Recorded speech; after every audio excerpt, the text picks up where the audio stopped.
បាទសួស្តីបងប្អូនទាំងអស់គ្នាហើយថ្ងៃនេះដែរខ្ញុំបាទមកប្រាប់បងប្អូនពីរបៀបពេលដែលយើងបង្កើត WeChat បានហើយណាពេលខ្លះបងប្អូនក៏ add friend បានពេលខ្លះក៏បងប្អូន add friend មិនបានទីមួយគឺមកពីយើងអត់តាន់រៀបចំវាហើយថ្ងៃនេះគឺខ្ញុំបាទមកប្រាប់ពីរបៀបពេលដែលបងប្អូនហ្នឹងគឺបង្កើតបានហើយយើងចូលទៅរៀបចំណា WeChat ណាហើយថ្ងៃនេះគឺខ្ញុំបាទបង្កើត WeChat មួយនេះបង្កើតតែបំផ្លែតទេបងប្អូនណាការបង្កើត WeChat ហ្នឹងបងប្អូនទី1ត្រូវតែមាន SIM បាទ SIM ថ្មីដែលយើងមិនធ្លាប់បានបង្កើត WeChat ពីមុនហើយជាមួយនឹង Gmail បងប្អូនអាចបង្កើត Gmail បានណាបង្កើតថ្មីមកបងប្អូនយកមកបង្កើតតែម្ដងជាពិសេសបងប្អូនត្រូវតែមានជាមួយ WeChat មួយទៀតបងប្អូនណាបាទមានជាមួយ WeChat ដែលមានអាយុចាប់ផ្ដើមពី1ខែឡើងទៅលើឬក៏3ខែអញ្ចឹងទៅតែ WeChat របស់ខ្ញុំនោះដូចជាប្រហែលឆ្នាំហើយបងប្អូនណា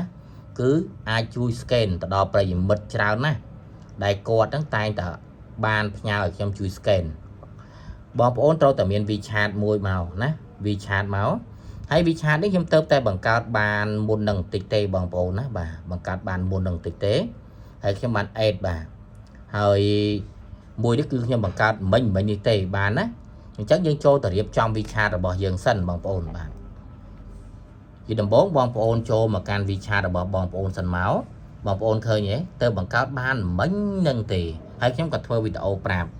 ហើយបងប្អូនចូលកន្លែងពាក្យខ្ញុំបាទនេះគឺបងប្អូនចុចមកចុចលើរូបភាព profile យើងក៏បានចុចយកខាង setting ក៏បានវាអត់ខុសគ្នាទេបងប្អូនចុចយកខាងលើនេះមកទី1បងប្អូនដាក់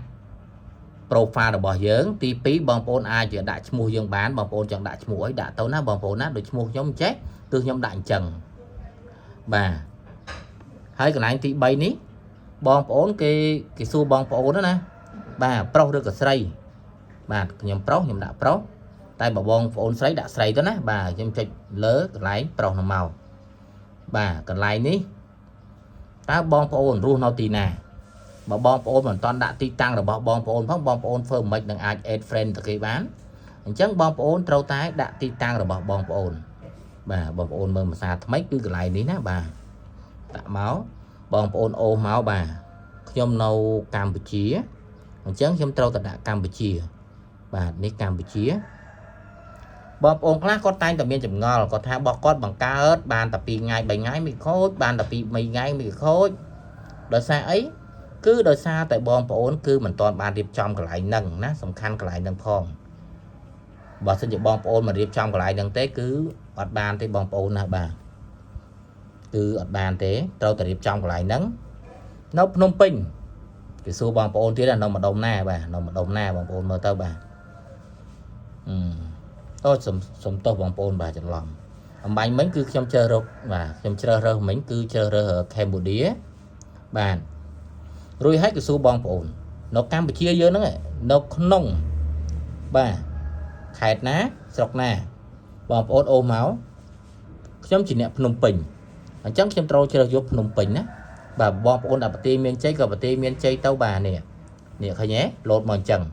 កន្លែងនេះគឺជាលេខទូរស័ព្ទដែលយើងបានបង្កើតជាមួយនឹង WeChat ហ្នឹងបងប្អូនណាអញ្ចឹងលេខទូរស័ព្ទហ្នឹងកុំឲ្យបាត់បើសិនជាបងប្អូនថាជប់ប្រើលេខហ្នឹងបងប្អូនឆេងទៅណាឆេងឬក៏បដូរលេខទូរស័ព្ទនឹងចេញទៅបងប្អូនអាចចូលមើលវីដេអូចាស់របស់ខ្ញុំបានពីរបៀបឆេងទូរស័ព្ទឬក៏ឆេងគេហៅចង់ភ្លេចបងប្អូនណាបាទឆេង number នៅក្នុង WeChat កន្លែងនេះគឺ WeChat ID អញ្ចឹងបងប្អូនអាចកែបានណាបងប្អូនអាចកែបានដាក់មិនក៏បានដាក់ឈ្មោះបងប្អូនឬក៏ឈ្មោះអីក៏បានដែរកន្លែងហ្នឹងណាពេលដែលគេ search មើលទៅគឺឆាប់ឃើញតែខ្ញុំសូមអត់កែទេតែបើបងប្អូនចង់កែបងប្អូនកែទៅដាក់ឈ្មោះរបស់បងប្អូនជាភាសាអង់គ្លេសឬក៏ជាភាសាចិនរីឯខាងនេះគឺកន្លែង scan QR code របស់យើងដែលលេខកូដរបស់យើងហ្នឹងគឺសម្រាប់ឲ្យគេ scan បងប្អូនណាបាទយើងផ្ញើទៅឲ្យគេ scan ទៅក៏បានដែរបាទកន្លែងនេះមួយបាទ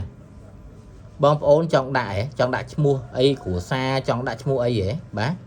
ហើយបើបងប្អូនអត់ចង់ដាក់បងប្អូនមិនដាក់ទេណាបងប្អូនមិនដាក់ក៏បានដែរហើយកន្លែងនេះបាទកន្លែងនេះ bong ôn sẽ máu bà I left boyfriend I left I left bàខ្ញុំដាក់ I love family បាទខ្ញុំដាក់ចឹងមកណាបងប្អូនណាខ្ញុំដាក់នៅនេះមកបាទ I love family បាទបងប្អូនអើយមើលមិនសូវច្បាស់ទេធំពេកណាធំបងប្អូនបាទរួចហើយបងប្អូនចុចបាទsave មកឥឡូវយើងត្រឡប់មកមើលវិញណានេះយើងបំពេញបានប៉ុណ្្នឹងហើយបងប្អូនណាតែបើបងប្អូនចង់បំពេញអាហ្នឹងមួយទៀតក៏បំពេញទៅបងប្អូនណាហើយម្យ៉ាងទៀតថាអូចុះបើខ្ញុំមិនចេះអង់គ្លេសផងឲ្យខ្ញុំធ្វើម៉េច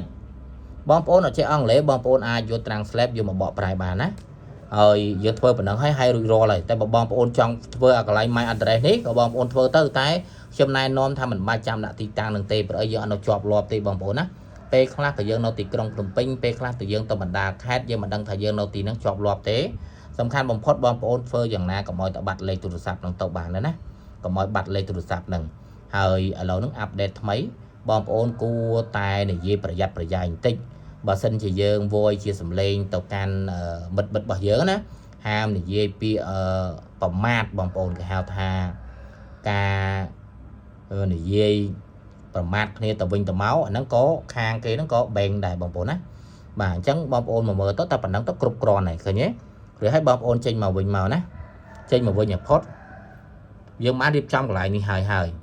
យើងចូលនៅកន្លែងនេះមើលតែយើងរៀបចំហើយនៅកន្លែងនេះគឺសម្រាប់ scan បងប្អូនបាទសម្រាប់ scan នេះ scan បងប្អូនបាទចុច scan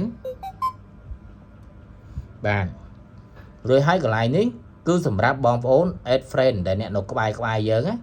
បើសិនជានៅក្បែរយើងហ្នឹងមាន friend ដូចថាមានប្រុសមានស្រីគឺវាលោតកន្លែងហ្នឹងហើយតែកន្លែងនេះខ្ញុំបើកមុខងារគឺអត់ទាន់ទេប្រហែលជាតិចទៀតទៅគេបើកឲ្យឥឡូវយើងក៏លេខមកមើលខាងនេះវិញបាទមកមើលខាងនេះវិញ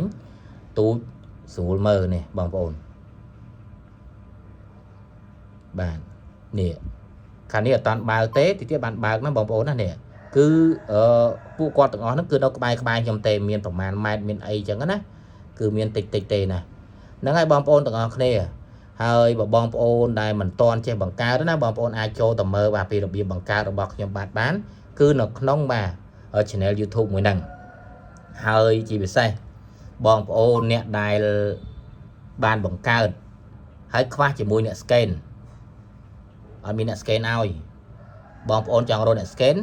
គឺបងប្អូនចូលទៅបង្កើតមកបងប្អូនតាក់ទងមកខ្ញុំមកណាទៅតាមនៅខាងក្រោយហ្នឹងទៅតាក់ទងមកខ្ញុំនឹងជួយ scan ទៅដល់បងប្អូនទាំងអស់គ្នាតែម្ដងហ្នឹងហើយបងប្អូនទាំងអស់គ្នាអញ្ចឹងវីដេអូហ្នឹងគឺមានតែប៉ុណ្្នឹងទេហើយអរគុណច្រើនទៅដល់ប្រិយមិត្តទាំងអស់គ្នាផងដែរបាទអរគុណច្រើន